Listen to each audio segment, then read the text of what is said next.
요한복음 4장에서는 예수님께서 유대를 떠나서 사마리아로 지나가서 갈릴리로 가는 그런 과정 속에 있었던 사건들을 기록한 것입니다. 1절, 2절의 말씀을 보면 예수께서 제자를 삼고 세를 베푸는 것이 요한보다 많다는 말을 바리새인들이 들은 줄을 주께서 아신지라. 예수께서 친히 세를 베푸신 것이 아니요 제자들이 베푼 것이라. 예수님께서 예루살렘에 여러 가지 사역을 하셨고 세례까지 예수님의 제자들이 베풀게 되니까 세례 요한이 베푸는 세례와 예수님의 세례를 비교하게 됐습니다. 그래서 그것을 바리새인들이 그와 같은 것을 예수님에 대해서 관심을 가지면서 질투하게 된 것입니다. 그래서 남을 헐뜯고 악담하고 불평하는 그런 일들이 생기게 되는데, 이것은 사람을 지나치게 관심을 갖게 되면 피곤하게 되고 짜증나게 되는데, 이것을 주님께서 아셔서 그 자리를 피하셨다는 것입니다. 예수님의 그 태도는 참으로 지혜로운 태도인 것입니다. 아직까지는 이 바리새인과 충돌할 그런 시간이 아니니까 그때가 아닌 것을 알고 그저 그 자리를 조용히 피하셨다는 것입니다. 이것은 또한 우리가 세상을 살아가면서 따지고 그것을 그렇게 함으로써 모든 문제가 해결되는 게 아니고, 사실은 그 똥이 무서워서 피하는 게 아니라 더러워서 피하는 거죠. 그와 같이 그 모든 것을 우리가 잘 판단하면서 지혜롭게 대처하는 일이 중요하다는 것을 보여준 것입니다. 그리고 이제 3절 이하에 보면 예수님은 유대를 떠나서 갈릴리로 가시는데 사마리아를 지나갑니다.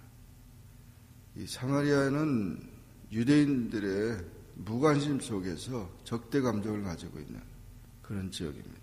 이 사마리아는 완전히 혼혈된 사람들이 같이 있기 때문에 유대인들은 아주 멸시하는 그런 곳입니다. 그것을 예수님은 관심을 가지셨습니다. 예수님의 관심은 이렇게 소외된 계층에 대한 관심, 또는 그런 차별화된 그런 것에 대해서 관심을 갖고 그것을 지나가시게 된 겁니다.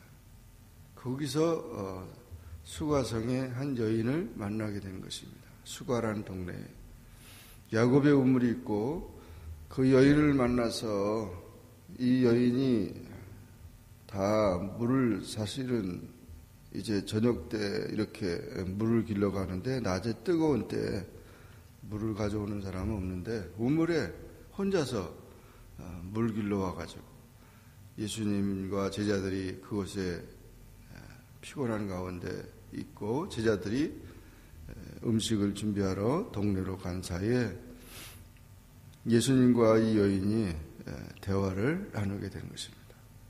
피곤한 가운데 있을 때 예수님께서 이 여인에게 물을 좀 달라 그렇게 말했습니다.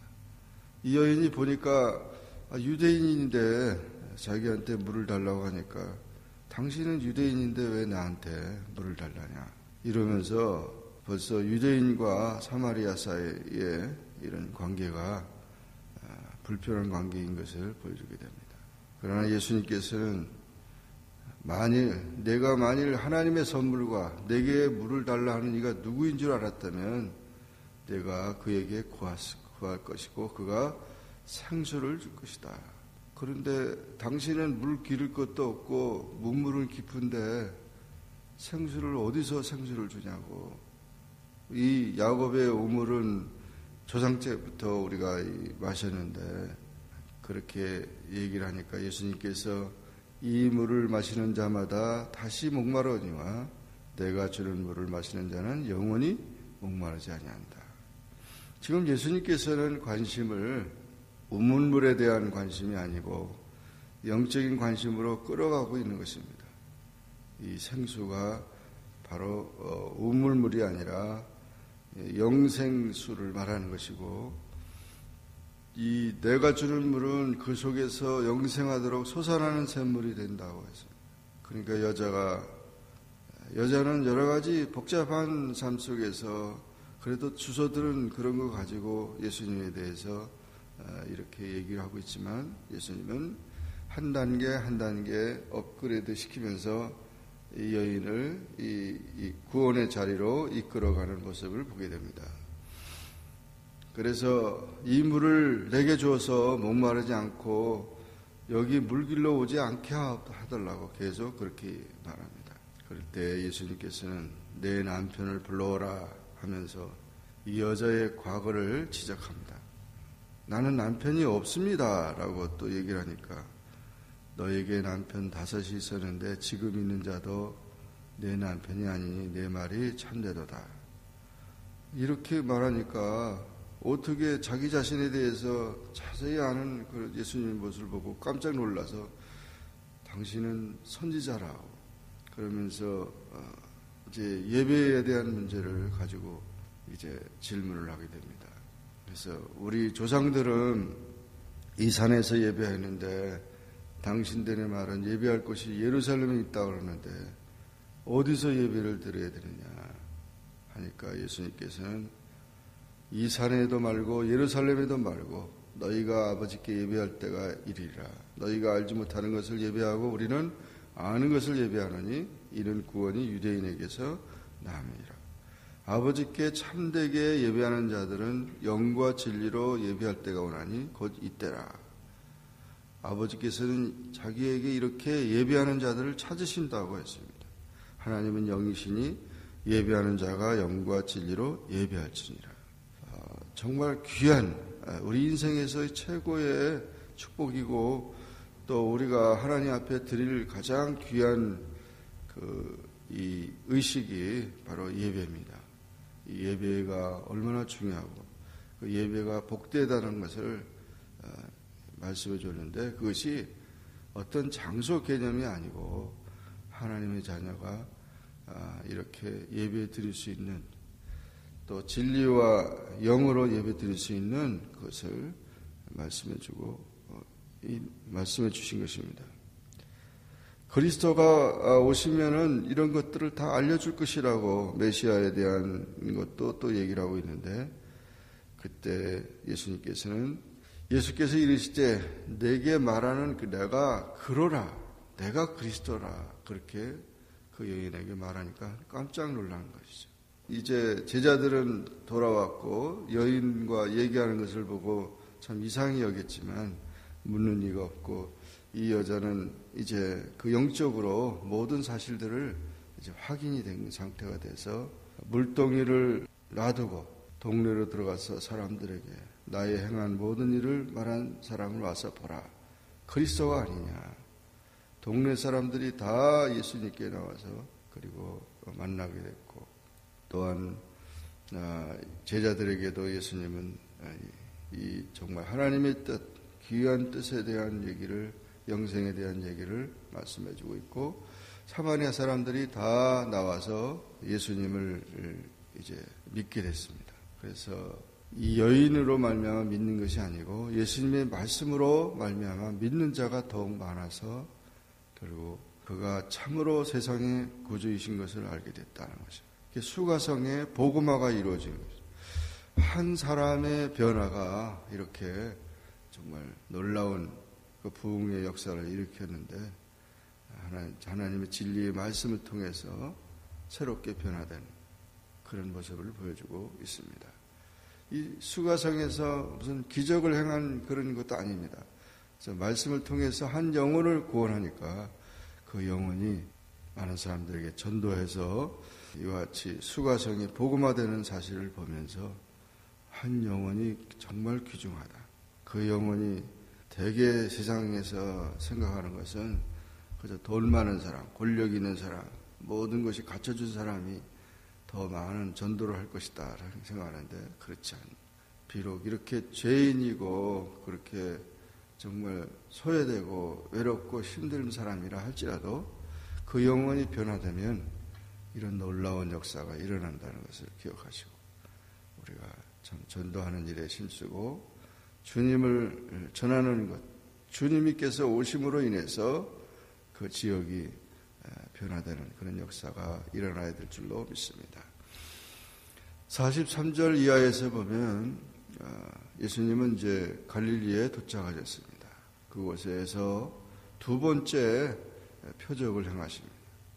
왕의 신하의 아들이 병들어서 죽게 됐는데 이 왕은 갈릴리 분봉왕 헤롯 안디바의 신하를 말하는 겁니다. 그 아들이 죽게 돼서 이 왕의 신하가 예수님이 오셨다는 소식을 듣고 쫓아가서 가나에서 가버나움까지 와가지고 예수님께 우리 아들을 고쳐달라고 살려달라고 사정합니다. 그러니까 예수님께서는 도무지 이적을 행하지 않고 기적을 보지 않고는 믿지 못하는 이런 세대가 됐냐 하면서 그 왕의 신하의 적극적인 열심히 있는 그 믿음을 보시고 신하의 아들을 말씀으로 고쳐주십니다. 그래서 내려가라. 그러면 이미 나을 것이다. 그러면서 보냈습니다. 그래서 내려가다 보니까 그 왕의 신하의 사람들이 이제 종들이 오다가 아이가 살았다는 말을 전합니다. 그때가 언제냐 하고 물어보니까 예수님께서 그 아이가 살았다고 하는 말씀이 떨어진 때였다는 것입니다. 정말 예수님의 말씀은 이렇게 병든 자도 죽은 자도 살리고 모든 것을 지배하는 권능의 말씀인 것을 보여주고 있습니다. 이것을 사도 요한은 두 번째 표적이라고 말했습니다. 우리가 믿음을 가지고 모든 문제를 해결하고 하나님의 놀라운 그런 기적을 체험하는 일이 된 것입니다. 오늘 우리는 요한복음 4장의 말씀을 통해서 예수님께서 예루살렘에서 사마리아로 또 갈릴리로 지나가시면서 하나님의 뜻을 이루고 하나님 나라를 확장시키는 그런 모습을 보면서 주님의 그 은혜가 복음화의 역사가 일어나는 그런 우리 영혼과 우리 가정과 교회와 또 이 세계가 되기를 주의 이름으로 축원합니다. 기도하겠습니다. 주님 감사합니다. 오늘 요한복음 4장의 말씀을 통해서 예수님께서 가는 곳마다 변화시키고 영혼들을 구원하고 고쳐주시고 새롭게 하시는 그런 그 귀한 역사를 다시금 또 보게 하셔서 감사합니다. 주님 오셔서 우리 영혼을 새롭게 하여 주시고 우리 가정을 새롭게 해주시고 교회를 새롭게 해주시고 지역을 새롭게 하여 주시옵소서. 부흥케 하여 주시고 하나님의 나라가 확장되게 하여 주시옵소서. 예수님의 이름으로 기도하옵나이다. 아멘. 하늘에 계신 우리 아버지여 이름이 거룩히 여김을 받으시오며 나라의 임하옵시며 뜻이 하늘에서 인 것 같이 땅에서도 이루어지이다. 오늘날 우리에게 일용할 양식을 주옵시고 우리가 우리에게 죄진 자를 사해 준 것 같이 우리 죄를 사하여 주옵시고 우리를 시험에 들게 하지 마옵시며 다만 악에서 구하옵소서. 대개 나라와 권세와 영광이 아버지께 영원히 있사옵나이다. 아멘.